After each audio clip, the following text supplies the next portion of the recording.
Lideramos el camino de la opinión pública y buscamos que la cultura del debate alcance consensos y soluciones a los problemas de nuestro país.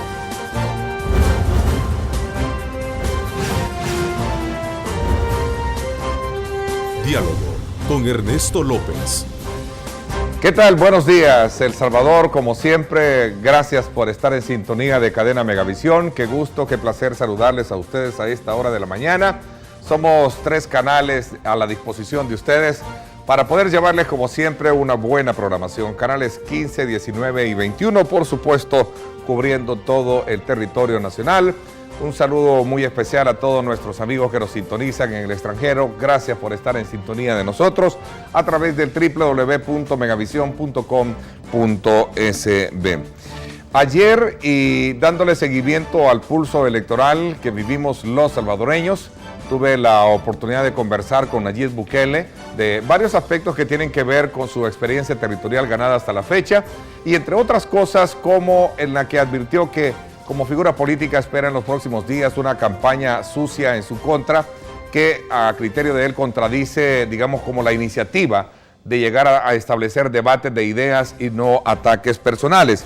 Esta mañana, por cierto, voy a conversar con el candidato por San Salvador, por el Partido Arena, Edwin Zamora, en iguales términos y a 2 meses de los comicios, sobre su trabajo de campo y esa constante demostración de querer debatir con respecto a los desafíos puntuales que tiene la capital. Así es que, de alguna manera, esto nos lleva a plantearnos la pregunta: ¿qué tipo de campaña electoral esperamos los capitalinos, verdad, de los candidatos? Esa es una de las primeras preguntas. Y la siguiente, obviamente, que tiene que ver con de qué forma se pueden debatir los aspectos elementales y soluciones que tiene esta compleja ciudad como es nuestra capital, San Salvador. Así es que esos son aspectos elementales que vamos a tener, y como siempre nos enlazamos con nuestra compañera de labores, Lorena Melara, para que nos ponga en perspectiva esta mañana de lo que vamos a tener con nuestro invitado de hoy.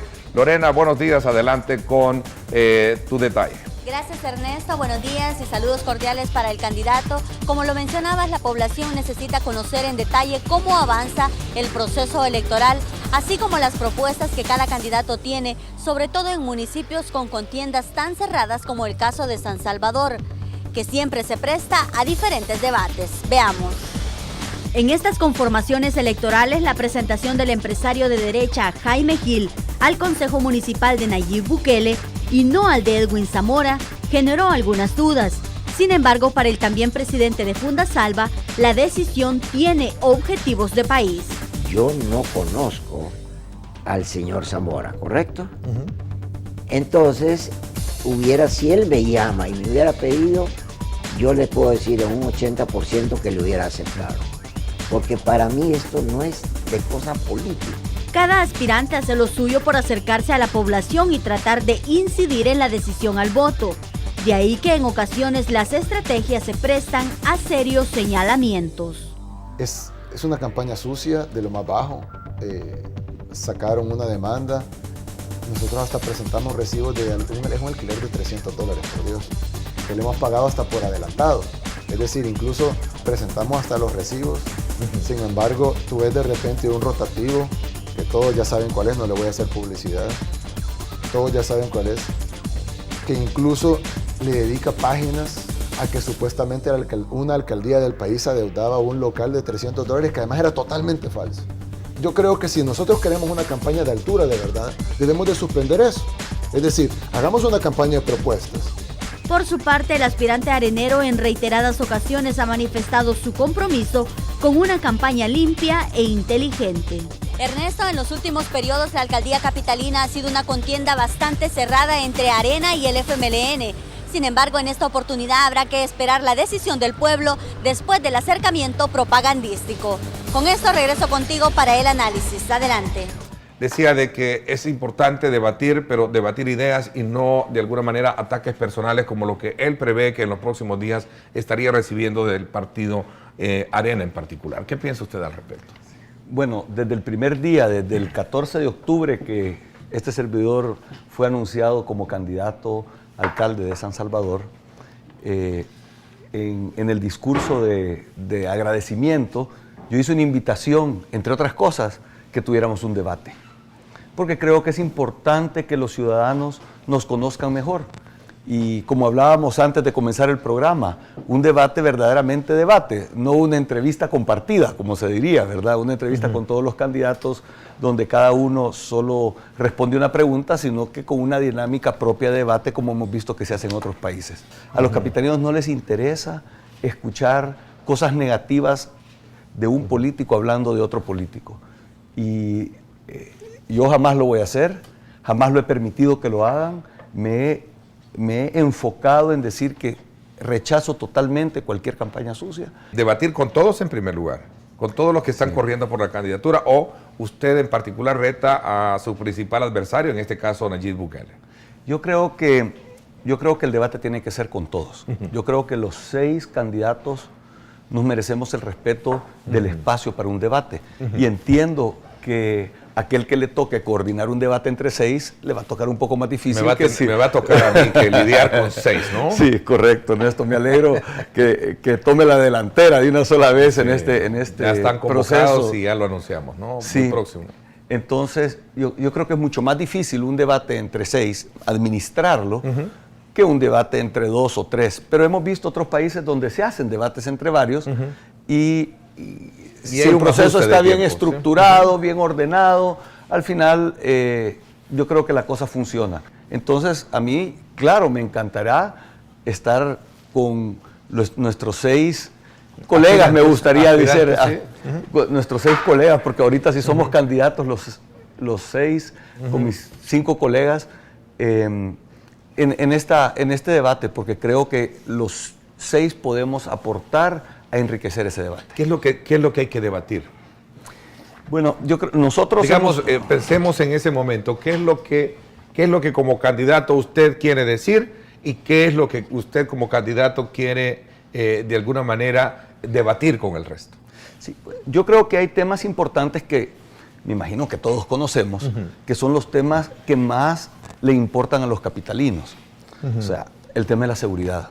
¿Qué vamos a hacer como municipio, como alcaldes, para ayudar al tema de la seguridad? Yo creo que ya es hora que nuestro país descentralice o desconcentre el gobierno. 2 aspectos elementales por los cuales se puede ganar un debate. Los temas principales para los salvadoreños es el tema de la seguridad y el tema del trabajo. Creemos que es importante incorporar gentes con diferentes perfiles y con diferentes conocimientos. No necesariamente que sea del Partido Arena, porque yo ayer le hacía la pregunta al señor Jaime Gil, considerando, digamos, el estatus social del cual él proviene, cualquiera pudo haber creído que a usted lo pudieron haber llamado del Partido Arena. En el caso suyo, su visión es más allá. Sí. No necesariamente tiene que tener una etiqueta de partido. La ley obliga a que uno se afilie al partido. O sea, hoy por hoy, la ley obliga a que todos los que vayan en la planilla de un consejo estén afiliados a un partido. Él se ha hecho, automáticamente está aceptando inscribirse y volverse militante del FMLN. ¿Por qué es importante un consejo? En este caso, una vez que usted ya me aclaró que independientemente, la mitad de un consejo va a estar integrado por el resto de partidos, pero digamos el dominio siempre lo va a tener de manera concreta quien resulte electo y el partido que lo acompañe, ¿no? Muchas decisiones, una mayoría simple resuelve en el consejo, sí. Pero para algunas decisiones como es la adquisición de deuda, se necesita mayoría calificada y para eso se necesitarán esos votos, los votos de los otros. Tengo ahí una declaración que ayer hacía Nayib Bukele, decía, él ya tuvo una oportunidad como diputado, sería interesante saber qué fue lo que hizo Edwin Zamora como diputado, qué fue lo que hizo y qué es lo que verdaderamente ahora puede aportar desde este nuevo reto político que lleva. La diferencia de los otros trabajos es que en la Asamblea Legislativa todo lo que hacemos queda grabado, tanto en las comisiones como en el Pleno. Entonces, yo creo que si a él le interesa saber, que se ponga a ver los videos de la Asamblea Legislativa. En la Asamblea Legislativa hemos trabajado en construir consensos y además mi trabajo principal ha sido en crear oportunidades y crear oportunidades de trabajo. Para un candidato que quiere asumir la continuidad de una gestión, es la del alcalde que está por salir, ¿no? En este caso del doctor Norman Quijano, ¿Qué papel ha jugado él? ¿O en algún momento no quiere, en algún momento el nuevo candidato asumir responsabilidades que no le competen? Porque obviamente cualquier gestión... Yo puedo decir con toda propiedad, pero los amigos que nos están escuchando, y usted, Ernesto, sabe con perfección que el trabajo que ha hecho el doctor Norman Quijano y su equipo es muy bueno. Si queremos regresar a una administración del FMLN como era antes, y que lo estamos viendo reflejado hoy en nuestro país, si nosotros vemos cómo, y no voy a decir yo, quizás preguntémosle a nuestro amigo televidente, ¿tenemos más trabajo ahora que antes? ¿O estamos peor ahora que antes con el gobierno del FMLN en el poder? Si tan bien es el trabajo que tenía el doctor Norman Quijano, ¿por qué no fue reelecto a un tercer periodo, si la ley lo permite?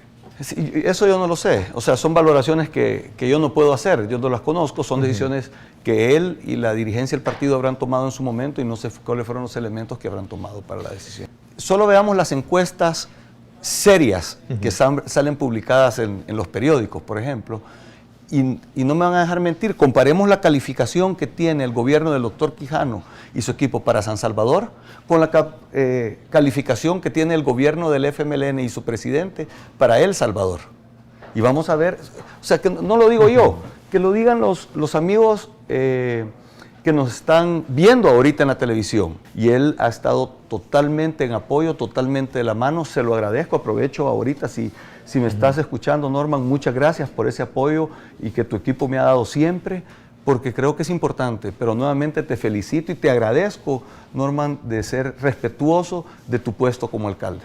Qué bueno que usted habla de que esta gestión que hereda, en este caso el doctor Norman Quijano, de alguna manera representa una ventaja muy positiva para su candidatura. Pero también hay algunos elementos que también distorsionaron un poco y que crearon cierta, digamos, crítica a esta gestión. La voy a recordar. Una de ellas fue el incremento de tasas que hizo recientemente y que de alguna manera provocó una crítica fuerte de la población capitalina. ¿Qué piensa usted de ello? ¿De ganar la alcaldía revertiría esto? Sí, yo siempre he dicho que los impuestos y las tasas tienen que ser lo mínimo que requieren los gobiernos para dar los servicios que la población requiere. O sea, yo desconozco los elementos que llevaron al doctor Quijano y a su equipo a hacer una revisión en las tasas, pero sé que muchos de los problemas que hemos estado viendo son producto de errores en el cálculo y han estado corrigiendo esos errores. Yo creo que debemos de hacer todos los esfuerzos para que las tasas regresen a donde están. Pero como lo he dicho desde el principio, para mí sería irresponsable en este momento decir que automáticamente voy a bajar todas las tasas. En su momento tengo que hacer una evaluación después de conocer más a detalle los datos financieros de la alcaldía. Y nuevamente aprovecho la oportunidad para invitar a nuestros amigos televidentes que ya no nos veamos pintados de un color o pintados del otro color, sino que nos veamos todos como hermanos salvadoreños y en el caso de la capital de San Salvador, que nos veamos como hermanos tratando de resolver los problemas de la capital. ¿Cómo examina usted este fenómeno en el que ha caído, digamos, por error técnico el caso del Citran? Me pongo a su disposición para apoyarle en cualquier gestión que necesite desde el punto de vista de la alcaldía para ayudar a resolver el problema del Citrans. Creo que el diseño fue un error, hemos visto muchos expertos que han explicado eso. No creo que es necesario que yo en este momento entre a hablar de ello. Hemos enterrado como salvadoreños $45 millones en este proyecto y todavía no vemos cómo va a funcionar. Y lo más grave de todo esto es que nuestro amigo televidente que nos está escuchando, que nos está viendo en este momento, no sabe cuánto le van a cobrar cuando funcione. Porque aquí no se trata de resolver el problema al gobierno nacional, al gobierno central. Aquí lo que se trata es resolver el problema a nuestros hermanos salvadoreños, nuestros capitalinos. Digamos, una salvedad así o propuesta concreta que tenga Edwin Zamora frente a este tema. Sí. He hecho propuestas desde quitar los bordos de 50 centímetros y hacer los pequeños zapitos donde los que vayan en los carriles que no son del Citrans puedan invadir los carriles del Citrans y reintegrarse a sus carriles para evitar los congestionamientos grandes. También reducir las dos vías que ocupa ahorita de la Juan Pablo II a una sola vía y regresar, digamos, por la Rubén Darío. Y hemos hecho varias propuestas en ese sentido. De hecho, tenemos un planteamiento y creo que también es importante que se retome el diálogo con todos los empresarios del transporte público. Pero el tema aquí es que tiene que ser un proceso más transparente y más amplio. Esa es una de las instancias. La segunda situación es lo que propone mi buen amigo Fito. Un tren elevado yo le decía, es una cosa bien aventurada, pero es importante. Yo creo que debemos de repensar cómo volver una ciudad mucho más moderna, mucho más efectiva, mucho más viable y digamos, y de mayor convivencia, ¿no? En todos los sentidos. Yo no sé si el tiempo es ahorita y si se puede, pero sí creo que debemos de pensar en proyectos como eso. Y voy a aprovechar el comercial ahorita, Ernesto. Ernesto, usted dijo de que nosotros debemos de estar dispuestos a tomar ideas de otros cuando las ideas son buenas. De hecho, esta idea del tren elevado o del metro, en el caso de San Salvador, viene del tiempo de Mario Valiente. Ya tenía totalmente financiado el proyecto. Yo no lo miro como una idea descabellada. Yo creo que es una idea que si la podemos financiar y la podemos construir, hay que evaluarlo cómo se hace. ¿Puede de alguna manera explicar usted, señor Zamora, dice Francisco Esperanza, en qué consiste esa propuesta que hizo como diputado de 12 horas laborales en el sector Maquila, por ejemplo? Lo único que se buscaba en aquel momento era crear el marco legal para que todos aquellos que están ahorita trabajando al marco de la ley, al margen de la ley, puedan hacerlo dentro del margen de la ley. ¿Por qué ningún candidato habla sobre las ventas ambulantes en el centro? ¿Será que le tienen miedo porque les puede traer algún efecto negativo en la campaña? Yo sí he hablado de eso. Yo creo que el tema ese tiene solución y tiene muchas soluciones a nivel, en el mundo han demostrado que eso se puede hacer. Yo he visto personalmente el tema de la ciudad de Quito, el tema de la ciudad de Guayaquil y ya los grandes avances que se han hecho en nuestra ciudad hermana de Guatemala. El tema aquí no es sacarlo, sino que crear condiciones para que sean exitosos en lugares ordenados. Propone un hospital por distrito. Sí, nosotros, un hospital militar, un hospital municipal. Sí, nosotros hemos diseñado dentro de nuestra columna de un San Salvador más solidario y socialmente, lo que le llamamos el sistema de salud metropolitano. Vamos a comenzar con un hospital de 40 camas, pero de nivel 2, o sea, un hospital que atienda medicina general, que atienda ginecología, pediatría y ciertas cirugías. Gracias, pásenla bien y como siempre recuerden lo más importante, amar a Dios sobre todas las cosas. Amén. Lideramos el camino de la opinión pública y buscamos que la cultura del debate alcance consensos y soluciones a los problemas de nuestro país.